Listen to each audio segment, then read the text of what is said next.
Assalamualaikum warahmatullahi wabarakatuh. Salam sejahtera bagi kita semua. Kepada yang terhormat Bapak Widitaurus SEMSM selaku dosen pengampu mata kuliah studi kelayakan bisnis dan teman-teman yang saya sayangi. Saya di sini perwakilan dari kelompok 2 yang akan memoderatori tentang pertemuan kali ini. Kami di sini akan menjelaskan tentang ide bisnis kami yang bergerak di bidang laundry dengan judul Beningsi Laundry. Adapun anggota kelompok dari kelompok 2, yang pertama ada Sylvie Nur Octavia dengan NIM 2162154. Yang kedua ada Pupu Dwi Anggraini dengan NIM 2162095. Yang ketiga ada Lendra G. Lestari dengan NIM 2162145. Yang keempat ada Catur Imaningati dengan NIM 2162029. Kepada yang bertugas saya persilahkan. Slide yang pertama akan saya bawakan yaitu tentang usaha laundry syariah. Usaha laundry syariah ini merupakan usaha jasa pencucian pakaian dan peralatan ibadah yang menerapkan prinsip-prinsip syariah. Konsep laundry syariah bertujuan agar memberi rasa nyaman dan yakin kepada pelanggannya bahwa pakaian yang dicuci di laundry syariah layak dan siap untuk dipakai ibadah karena sudah suci.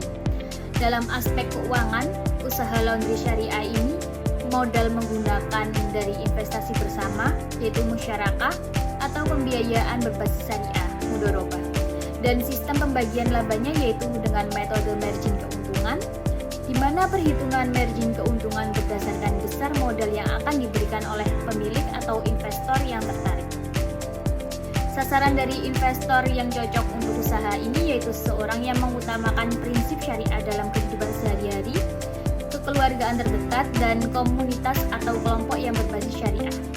Dan pemilik bisa mengatakan atau mengajukan tambahan modal pada bank atau koperasi syariah. Next, selanjutnya. Untuk slide selanjutnya ada nomor 1 yaitu modal awal biaya tetap. Modal awal biaya tetap dalam melakukan usaha laundry syariah dibutuhkan untuk biaya tetap dan biaya variabel.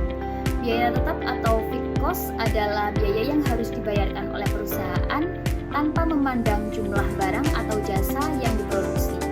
Biaya tetap tidak berubah meskipun terjadi perubahan dalam aktivitas bisnis perusahaan.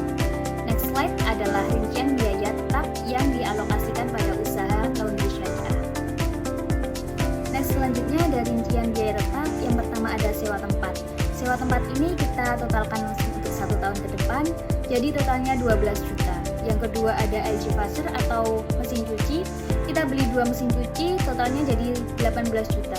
Yang ketiga ada speaking dryer dengan harga 7.275.000, kita beli hanya 1. Yang keempat ada boiler setrika uap, kita beli 1 dengan harga 2.500.000.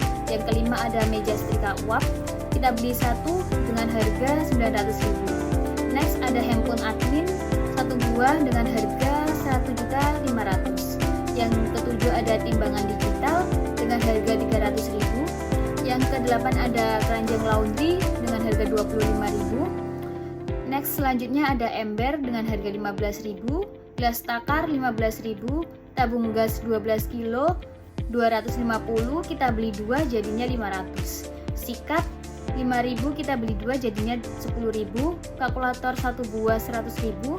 Meja penerimaan untuk tamu laundry yaitu 500.000. Kursinya 2 buah jadinya 250.000. Banner untuk pemasangan iklan 1 buah 110.000. Jadi total keseluruhannya itu 44.500.000. Next, selanjutnya ada modal awal variabel.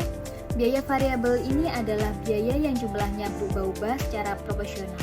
Artinya, biaya ini akan naik seiring dengan peningkatannya aktivitas perusahaan dan turun seiring dengan penurunan aktivitas perusahaan. Yang termasuk biaya variabel yaitu biaya bahan baku, biaya tenaga kerja, dan biaya overhead. Berikut adalah rincian biaya bahan baku selama 1 bulan yang dialokasikan pada usaha laundry syariah. Next, selanjutnya akan rekan saya yang bawakan. Selanjutnya akan saya jelaskan yakni tentang rincian biaya variabel. Komponen yang pertama ada deterjen cair dengan kuantiti 23 liter dengan harga 10.000 per liter, maka total biaya 230.000. Yang kedua ada pewangi cair dengan kuantiti 20 liter dengan harga 10.000 total biaya Rp230.000. Yang ketiga ada stand remover dengan kuantiti 1 dengan harga Rp100.000 per box, maka total biaya Rp100.000. Yang keempat ada pemutih pakaian dengan kuantiti 1 liter dengan harga Rp50.000 per liter, maka total biaya Rp50.000. Yang kelima ada parfum laundry dengan kuantiti 10 liter dengan harga Rp30.000 per liter, maka total biaya Rp300.000. Yang keenam ada plastik pembungkus dengan kuantiti 700 pieces dengan harga Rp50 per pieces, maka total biaya Rp35.000. Yang ketujuh ada plastik resep dengan kuantiti 50 pieces dengan harga Rp500 per pieces, maka total biaya Rp25.000. Yang ke-8 ada lakban bening dengan kuantiti 4 buah dengan harga Rp7.500 per buah, maka total biaya Rp30.000. 9 ada nota dengan kuantiti 3 eksemplar dengan harga Rp5.000 per eksemplar, maka total biaya Rp15.000. Yang ke-10 ada promosi untuk 1 bulan dengan harga Rp100.000, total biaya Rp100.000. Yang ke-11 ada bahan bakar bensin untuk 1 bulan dengan harga Rp500.000, maka total biaya Rp500.000.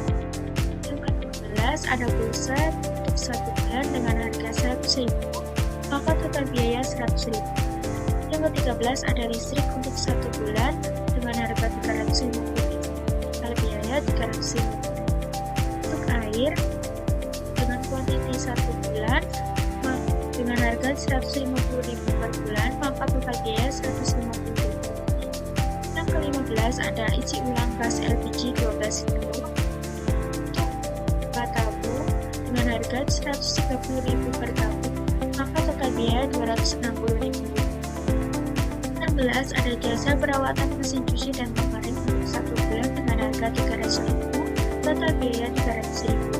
17 ada gaji pegawai untuk 1 bulan dengan harga Rp1.362.500 untuk 2 orang pegawai, maka total biaya Rp2.725.000. Yang 18 ada biaya lain-lain untuk 1 bulan dengan harga Rp300.000, total biaya Rp300.000.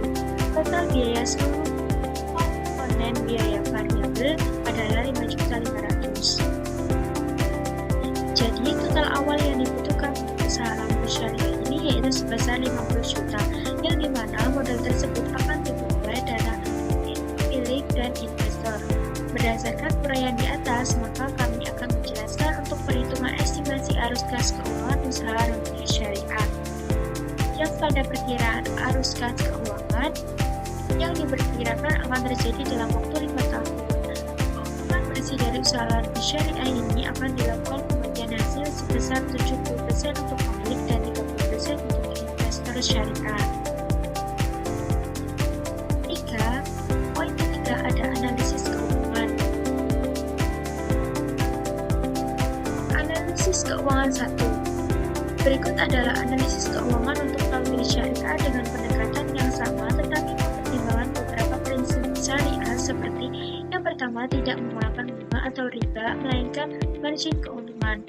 Yang kedua, ada modal awal bisa berasal dari investasi bersama atau musyarakah atau pembiayaan berbasis syariah atau murabah. Asumsi proyek yang pertama yakni modal awal atau investasi sebesar 50 juta. Yang kedua, pendapatan bulanan dengan rincian pendapatan per kilo 15.000.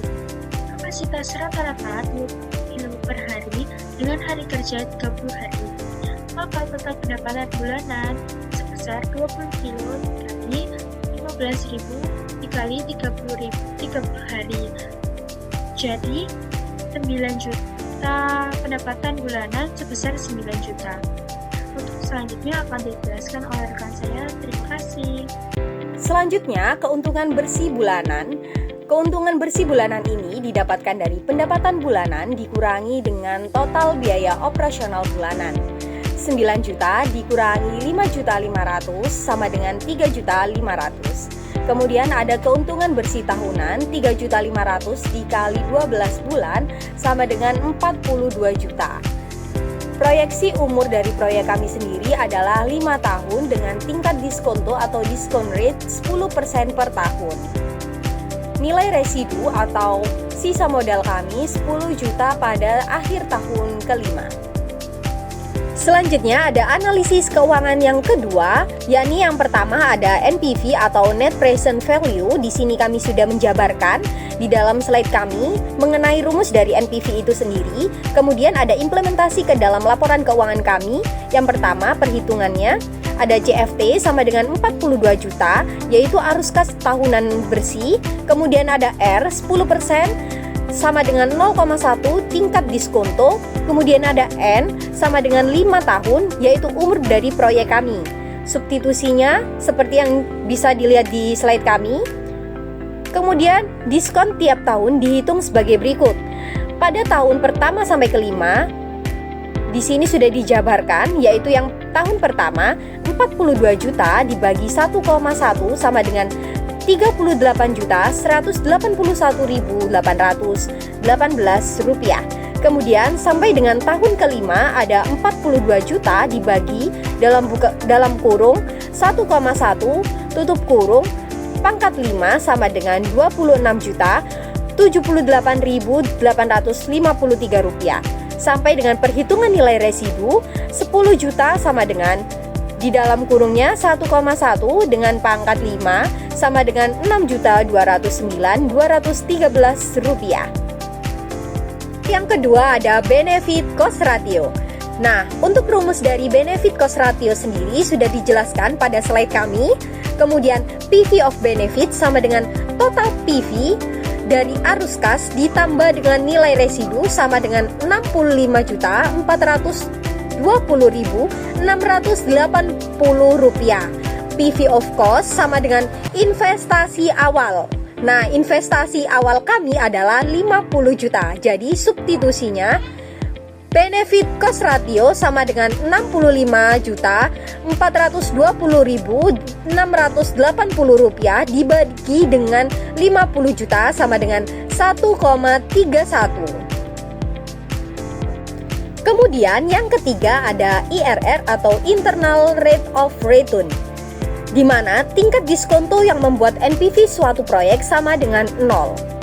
Nah, semakin tinggi IRR maka semakin menarik proyek tersebut. IRR merupakan tingkat diskonto saat NPV sama dengan 0. Dihitung iterasi dengan pendekatan. Poin pertama, gunakan diskonto berbeda, misal R sama dengan 15%. Contohnya, tahun pertama 42 juta dibagi dengan 1,15 sama dengan 36.521.739 rupiah. Pada tahun kedua, 42 juta dibagi dengan 1,15 pangkat 2 sama dengan 31.756.295 rupiah. Pada tahun kelima, 42 juta dibagi dengan 1,15 pangkat 5 sama dengan 21.318.435 rupiah. Jadi total NPV mendekati 0 saat R sama dengan 15%. Poin kedua, IRR sama dengan 15%. Yaitu payback period. Payback period yaitu lama waktu yang dibutuhkan untuk memulihkan kembali investasi awal. Adapun rumus dari payback period yaitu investasi awal dibagi keuntungan tahunan. Jadi bisa kita masukkan untuk perhitungan yaitu investasi awal kita yaitu 50 juta rupiah dibagi keuntungan tahunan 42 juta rupiah, jadi dapat dihasilkan yaitu 1,19 tahun. Jadi sekitar 1 atau 2 tahun, sekitar 1 tahun 2 bulan. Selanjutnya yaitu ARR, yaitu Average Rate of Return, yaitu tingkat pengembalian rata-rata dari suatu investasi selama masa proyek. Adapun rumus dari ARR yaitu rata-rata keuntungan tahunan dibagi investasi awal dikali 100%, yaitu 42 juta rupiah dibagi 50 juta rupiah kali 100% sama dengan 84%. Jadi kesimpulan dari perhitungan NPV dan lain-lainnya itu NPV sebesar Rp15.420.680. Jadi proyek ini bersifat positif dan layak untuk sedangkan BC rasio yaitu 1,31, jadi layak karena lebih dari 1 IRR 15% lebih besar dari tingkat diskonto proyek, menguntungkan. Untuk PB periodnya 1,19 tahun, yaitu pengembalian lebih cepat, dan AER kita 84%, tingkat pengembalian tinggi. Alhamdulillah presentasi dari kelompok 2 sudah selesai. Untuk rekan-rekan kelompok 2, saya ucapkan terima kasih yang telah ikut berpartisipasi pada pertemuan kali ini. Saya Silvina Octavia sebagai moderator. Jika ada kurang lebihnya kata, saya ucapkan mohon maaf sebesar-besarnya. Saya pamit undur diri. Wassalamualaikum warahmatullahi wabarakatuh.